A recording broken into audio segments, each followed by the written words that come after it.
This section will take us through the Club Handicap Committee responsibilities and the other administrative aspects of the World Handicap System.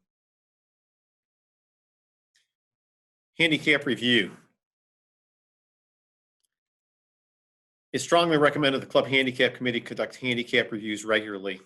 What we're talking about here is the importance of the committee, and in the United States, this importance has not changed. The committee has been integral to what we do and continues to be an important part of the World Handicap System. So most of this is simply review.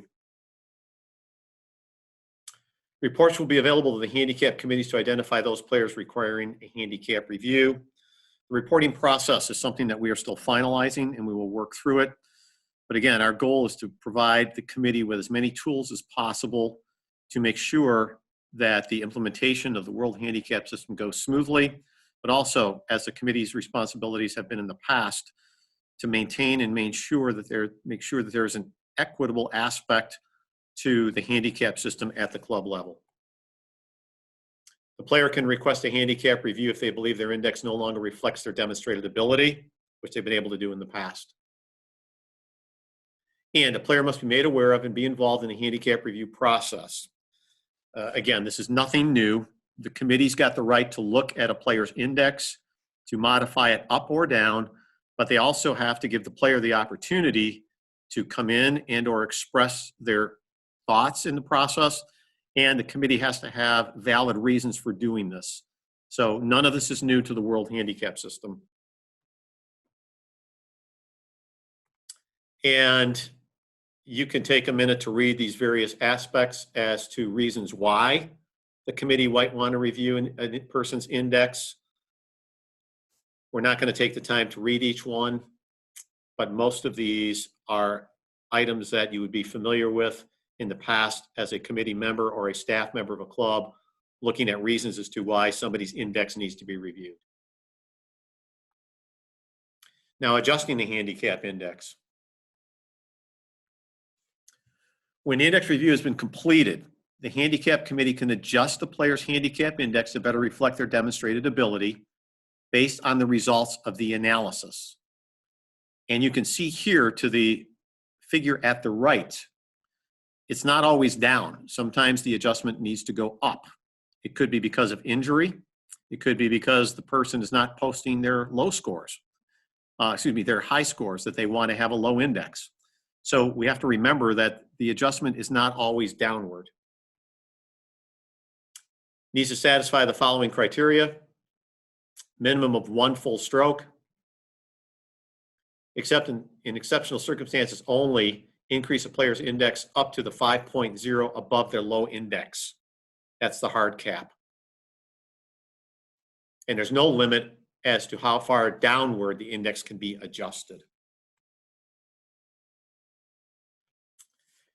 And in adjusting the index, the committee wants to ensure that it reflects the demonstrated ability of the individual.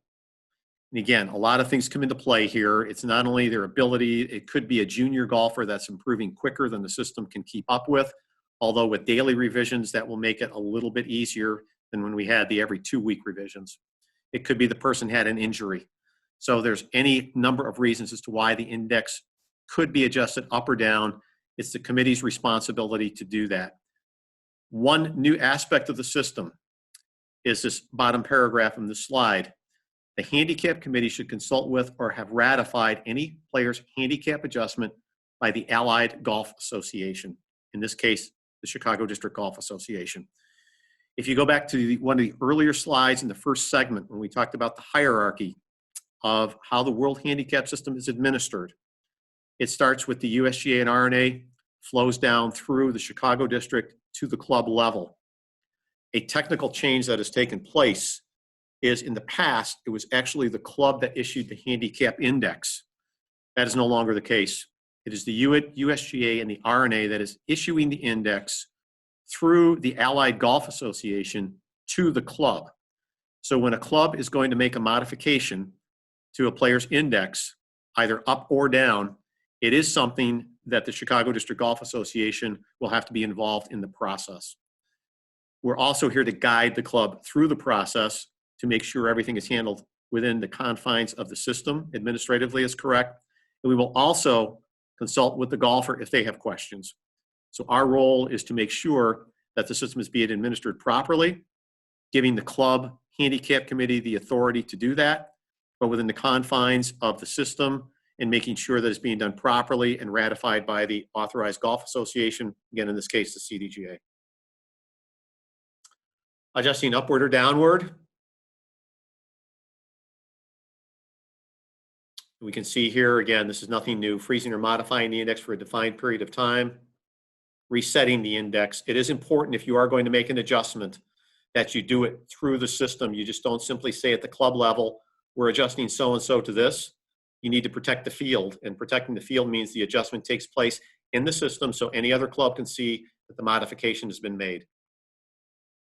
Penalty scores can still be applied. If the individual, after repeated attempts to get them to post scores, does not do that, the committee has the right to go ahead and submit penalty scores.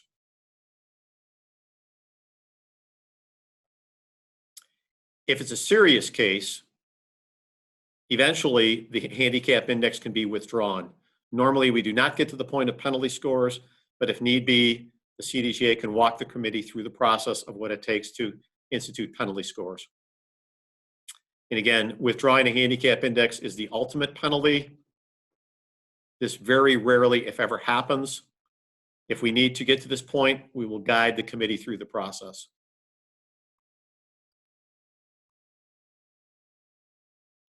As with everything else that happens in the modification of an index, posting of penalty scores and/or withdrawal of an index, the player must be notified and be given an opportunity to express their sentiment and opinions.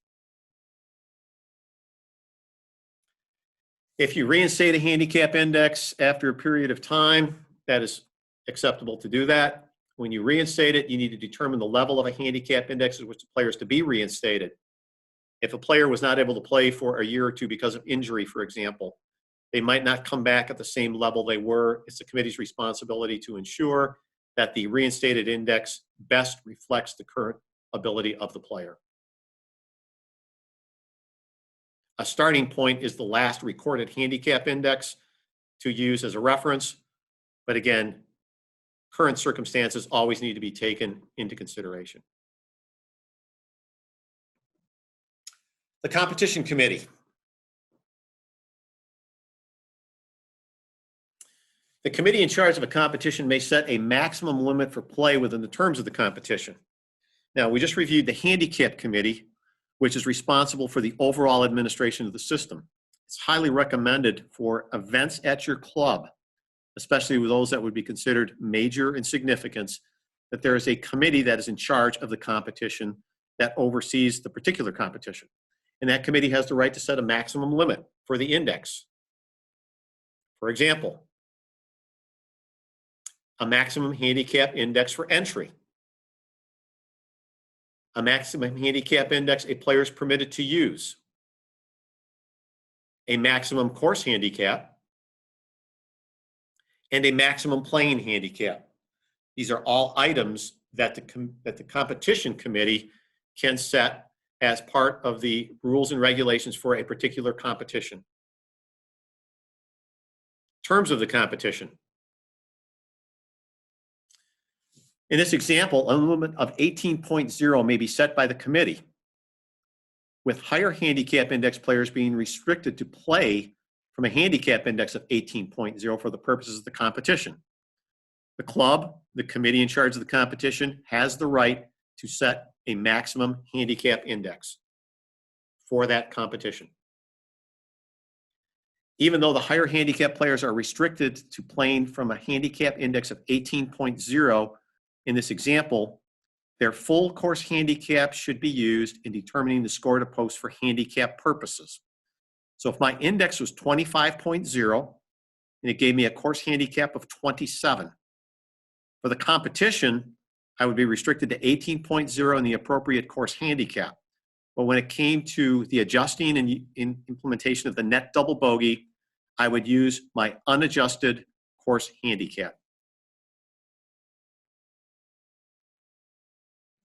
The committee in charge of the competition may reserve the right to adjust playing handicap of an entrance within the terms of the competition, where there's evidence that a player's handicap index does not reflect their demonstrated ability. If you are conducting a multi-day event, the recommendation is that the committee set a date as to what index will be used as of a particular date. However, if in a multi-day competition after day one, a player has shown that they are playing much better than the index that was provided to them, the committee has the right to adjust that index in between rounds, in between days of multi-day competitions. It's strongly recommended that a sentence or two always be used that states the committee has the right to adjust indexes to keep the field as equitable as possible. Here it is in multi-round competitions. The recommendation is that the term of the competition is introduced, that the index introduced at the start of the competition be used for the duration of the event, with a caveat: in order to keep the playing field level, the committee may, at their discretion, adjust indexes during the competition should that need to be done. And that's what this says here. Handicap allowances. These are recommended to provide equity for various forms of team competition. The allowances are the same for men and women. Under the USGA system in 2019 and previous years, there were some allowances that would be different for men and women. Under the new World Handicap system, all of the allowances for men and women are the same. This chart, which is located in the book and you can find online, gives the recommended allowances for the various forms of competitions here. If you look on the right-hand side, you will notice that scramble, Pinehurst Chapman, selected drive, and foursomes are now part of the recommendation, even though those scores are not postable for handicap purposes. They are here to give you some guidelines on what you can do in those events if you have a net division. The AGA responsibilities, administration of the handicap index. Home club. If you have individuals that are members not only at your club, but another club, either within the Chicago district or outside of the Chicago district, maybe they winter in Florida, Southern California, Arizona, etc., that individual needs to identify which club will be their home club. It is determined by the player themselves. And the guideline is typically determined where the player submits the most scores or demonstrates regularity of play. If the person is a multi-member in Chicago, they need to decide which club, where do they play more often. If they are a member in Chicago and Florida, for example, quite likely during the season that they are in Chicago, the Chicago club will be their home club. When they go to Florida, that becomes their home club. But it's the player's responsibility to determine that. We just reviewed this, who issues the handicap index. In order to use the World Handicap System, an association must be authorized by the USGA and the RNA. Within its area of jurisdiction, an authorized national association can use the rules of handicapping and course rating, use registered marks of the World Handicap System, and issue the handicap index. As the authorized golf association in our geographic territory, the CDGA issues the index to the member club and the individual. And again, as mentioned a few minutes ago, this is a change technically in the way things are done. It is also the reason why now the CDGA is in the middle of the process between the USGA and the club. So we will be more active if need be to help the club administer the system, to make the determination on modifications and any other entities that come up. We do not anticipate getting heavily involved, but we are here to do that, and we've been given the authority to do that now as part of the World Handicap System. What is now termed the stroke index. It is recommended allocating odd strokes on the front and even strokes on the back. This is how your course, we used to use the terminology, how is it handicapped? Now it is a stroke index allocation. The process is slightly different, but the recommendation is the same as far as odd to the front, even to the back. Specific strokes will be allocated using 3-hole clusters with the number 1 and number 2 stroke holes in the middle of the cluster. You will see here as we move through this graphic, handicap hole number 1 or stroke index hole number 1 in this example is the 6th hole. Number 2 is the 14th hole. When we do the allocation for the golf course, we will always put the number 1 stroke hole on holes 4, 5, or 6, the number 2 stroke hole on 13, 14, or 15. As in the past, this is a recommendation. The club has the right to determine what they want to do. We will strongly encourage the club to stay within the guidelines that are set and the recommendations that are given. You will see the other clusters here, that the 3rd stroke index hole falls in the first 3, the 5th falls in the last 3,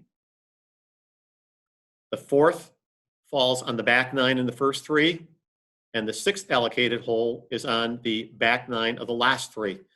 The idea is to spread out the lower index holes throughout these 3-hole clusters.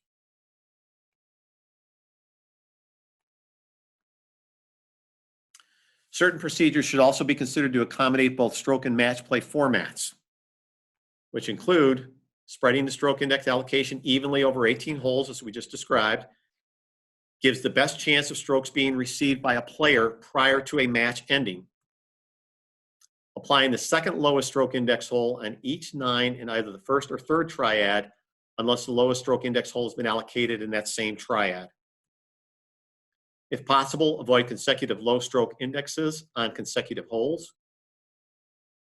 Stroke index allocation for strokes 19 through 36 and 37 through 54, simply repeat the order. It's important to point out here also that the recommendation is 1 allocation for men and 1 allocation from women on the tees they use most often. It is not recommended to have multiple allocations for men or multiple allocations for women based on the tees. We've talked about the importance of par throughout this, so here's one more aspect of it. Because a new course handicap calculation, net par and net double bogey, it's important to have accurate pars for each hole determined for both men and women and have these used for handicap purposes. Ideally printed alongside each hole on the scorecard. The recommended par is now displayed on the right-hand side of the slide. Keyword recommended, not required. Topography comes into play, whether the hole is uphill, downhill, dogleg, hazards that need to be that come into play. Do they need to be, are they in the middle of the fairway? Do they need to hit over it? So while this will give guidelines, these are not requirements. The role that the CDGA now has is the same we've had in the past. And that is, we had the right, even under the old USGA system, if your club cannot determine what par is on a hole, we had the right to come in and, as they say, adjudicate the par, to tell you this is what the par will be. We have that same right now. We do not believe that it is something that we will need to use very often, but if need be, we will come in and be able to say this is the par on a particular hole. And when the hole falls on a break point, it may be appropriate to designate par relative to the way the hole was designed to be played. We will use a common sense approach.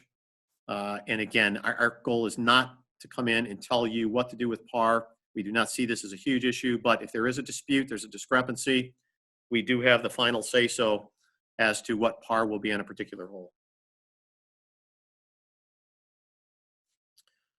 Ratings for an unrated set of tees or combinations. Combo tees have become much more popular in recent years. A golf course might have 3 or 4 sets of tee markers on the golf course, and they might be rated for both men and women from all sets of markers. But then there were combo tees, maybe a combination of forward and middle, or middle and back, or if you use colors, green and white, or blue and gold. As the combinations become more frequent, the question is, what do we do with ratings? If a tee has not been rated, the following protocol is to be used. Locate the nearest set of rated tees for the appropriate gender.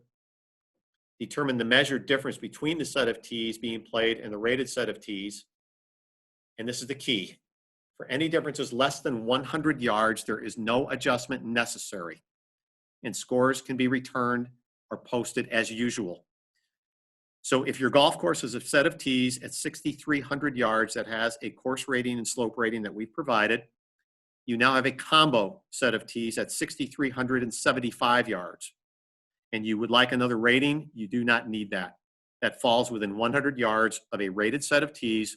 You can simply use that set of ratings for that particular combo set of tees. If it's from 100 to 300 yards, a table value can be used to determine the short-term course rating and slope rating. Here, the word short-term is important. If you have this set of tees that is now 150 yards, for example, difference than any rated set of tees, you need to contact our office. We need to provide you with the rating. If you play a tournament one day out of the year, that falls into this category where the course is 150 yards from a rated set of tees, and it's only one time you play it. There is a chart in the book that you can go to that will say this is what the course rating and slope rating will be. So if it is an extremely short-term temporary condition, and we can guide you through this to come up with a temporary rating, if it is something that's going to be on a more permanent basis, it is something that the CDGA will need to adjust for you. As it says here, any adjustments greater than 300 yards, you definitely need to contact us. Temporary or permanent modification of courses. As always in the past, if you are going to make changes, contact the CDGA, contact us. If you're not sure, it doesn't change the course rating, doesn't change the course rating, a simple phone call or email, we'll get back to you and tell you, yes, you have to make a change, we'll do it for you, or no, it doesn't. But you don't want to make permanent changes and not tell us about it, because we might need to adjust the course rating and slope rating. We won't know that till one, we know that you're making changes, and two, what the details of those changes are.